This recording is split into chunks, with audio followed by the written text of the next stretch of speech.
days, there are plenty of safe cars on the road, but a 5-star ANCAP rating means nothing if you've got bald tyres. Tonight we look at 2 factors that seriously affect the safety of your vehicle on the road. When buying a car, look on the ANCAP website. Look for a minimum 4-star car. Make sure it's got as many safety features as you can possibly afford in that car. Cars get ANCAP 5-star safety ratings by going through a range of physical and very demanding crash tests.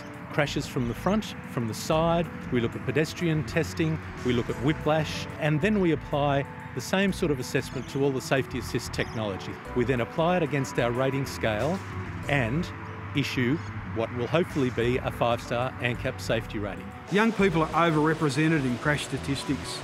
We recommend that those people buy the safest car that they can afford. We know that they can't buy a new car, but you can still buy safe cars that are affordable.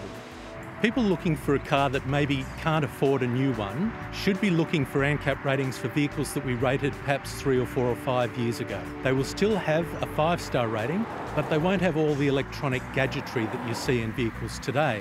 But the structures will be so good and the airbag and restraint system so good that they can reliably buy those cars and still be safe in the unfortunate event of a crash. Without a safe car, at very low speeds, you can be seriously injured in a relatively minor collision. In a 5-star ANCAP safety rating car, you will have a much greater chance of survival.